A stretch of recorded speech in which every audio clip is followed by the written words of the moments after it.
Oi, minha esposa está muito interessada em saber sobre a imigração, ela fica sempre pensando nisso porque ela está lendo o jornal, então ela fica interessada em saber das políticas do Trump com relação à imigração. Daí a gente está fazendo os vídeos e lembrou que tem um filme que chama Um Dia Sem Mexicano. O diretor chama Sérgio Arauz e a ideia é como seria a Califórnia, que é um estado que recebe muitos imigrantes do México, ela ia viver se de repente os mexicanos desaparecessem. Então o que ocorre na Califórnia é um caos. Vendo os números, a população americana tem um pouco mais de 330 milhões de habitantes. A estimativa é que no máximo tem 17 milhões de imigrantes ilegais nos Estados Unidos, que vêm de outras partes, não só do México. Então é uma proporção relativamente pequena ao número de americanos. Então na prática, a redução desses imigrantes ilegais não deveria ter um impacto muito grande na economia americana. Obviamente alguns tipos de trabalho talvez ficassem mais caros, mas provavelmente não teria muito impacto em termos de números na economia americana. Obviamente, todas essas políticas, principalmente quando elas são muito controversas, elas geram impacto além da política em si. Então, eventualmente pode gerar uma antipatia com relação ao país, a imagem do país ela pode se deteriorar se a maior parte do mundo não gostar dessa política e coisa do gênero.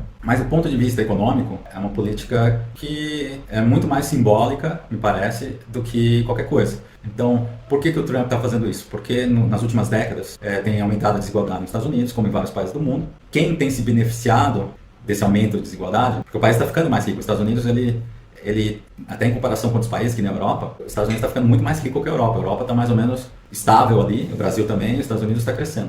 Quem que não está capturando esses ganhos do crescimento dos Estados Unidos, em larga medida, pelo menos desde a crise de 2008, são os americanos pobres do centro dos Estados Unidos. E esse público está votando em massa, né, no Trump. E por coincidência, é muito simbólico porque o imigrante em geral não vai tanto para esses lugares. O imigrante não vai para Indiana, Ohio, vai chegar imigrante lá, ilegal, mas é muito pouco. O imigrante ilegal ou ele vai ficar nos estados da fronteira, né, provavelmente mais na Califórnia, ou ele vai tentar ir para outros estados ricos, por exemplo, Nova York. Acaba sendo um pouco uma disputa de dois Estados Unidos, um Estados Unidos que está ficando cada vez mais rico, que são os Estados Unidos das grandes cidades, na Califórnia, em Nova York, em Boston, em Massachusetts, etc. E os americanos que estão ficando cada vez mais pobres, que são os pobres de Ohio, de Indiana, dessa parte dos Estados Unidos. E na minha concepção tem um pouco de problema de diagnóstico, né? Porque a maioria das pessoas elas não são economistas, não são cientistas políticos, não são sociólogos, elas apenas vivem no trabalho delas, têm vidas comuns, né? Então tem outros efeitos que podem estar causando essa perda de emprego e perda de renda desses americanos pobres do centro dos Estados Unidos. Que seria, por exemplo, competição com a China, né? A China